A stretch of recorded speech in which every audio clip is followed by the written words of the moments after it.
জবিল entrance of Dubai মল, এখান থেকেই আমাদের দুবাই জার্নি শুরু। ভিডিওটা একটু লেন্দি হবে, তার কারণ আমি যতটা সম্ভব কম এডিট করে, এমনকি অরিজিনাল ভয়েস রেখেই ভিডিওটাকে রেডি করেছি। আমরা যেভাবে পুরো বিষয়টাকে এনজয় করেছি, এক্সপিরিয়েন্স করেছি, যাতে করে তার কিছুটা অংশ সেই ফর্মেই তোমাদের সাথে শেয়ার করতে পারি। আমরা পৌঁছে গেছি ফাউন্টেন শোয়ের স্পটে, যেখান থেকে বুর্জ খালিফাকে একদম সামনাসামনি এরকম পরিষ্কার দেখা যায়। আমরা এখন 6:30টার ফাউন্টেন শো দেখব। কলকাতায় এখন মোটামুটি 8টা বাজে। চলো কিছুক্ষণ আমরা এই ফাউন্টেন শো এনজয় করি।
অপূর্ব একটা ফাউন্টেন শো দেখার পর আমরা বুর্জ খালিফার এন্ট্রান্সের জন্য লাইন দিয়েছি। তোমরা দেখতেই পাচ্ছ কি অসম্ভব ভিড় এখানে, প্রচণ্ড রকমের লাইন। আমার আন্দাজে তো আমার সামনে 250 জনের বেশি লোক আছে, পেছনে কতজন আছে আর কাউন্ট করলাম না। তবে লিফটে ঢোকার পর আলাদাই এক্সপিরিয়েন্স।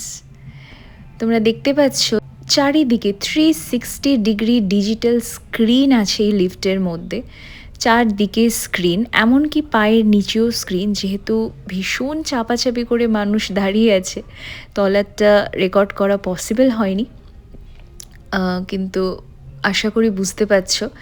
স্ক্রিনে এরকম ডিসপ্লে হচ্ছিল, সেই ডিসপ্লের মধ্যে দিয়ে আমরা আস্তে আস্তে বুর্জ খালিফার 124তম ফ্লোরের দিকে এগিয়ে চলেছিলাম। অনেকটা উঁচুতে উঠলে যে এয়ার প্রেশারের একটা ডিফারেন্স হয়, আমরা কিন্তু লিফটের মধ্যে সেটা ফিল করেছিলাম।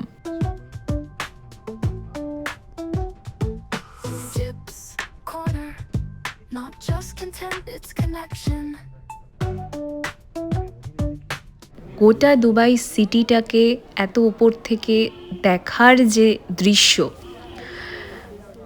সত্যি বলতে কি চোখে দেখার না কোনো তুলনা হয় না। কোনো ভিডিও বা রেকর্ডে এটা কোনোভাবেই আসে না। অপূর্ব একটা অভিজ্ঞতা।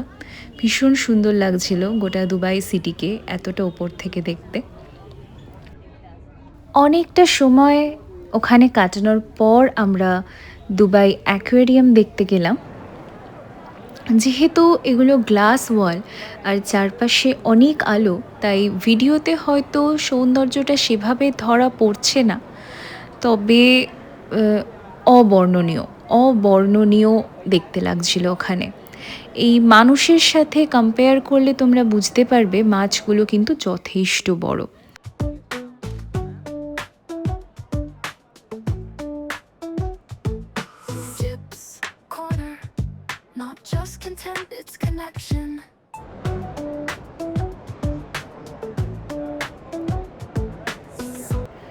আমাদের আজকের জার্নি দুবাই অ্যাকোয়ারিয়াম দিয়েই শেষ হচ্ছে। আগামীকাল সকালে আমাদের সেরকম কোনো প্ল্যান নেই, তাই আমরা ঠিক করেছি ব্রেকফাস্ট সেরে আশেপাশের local market, metro station, gold souk এগুলো দেখে আসবো।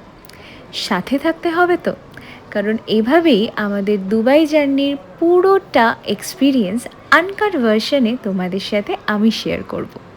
তাই সঙ্গে থেকো। Good night.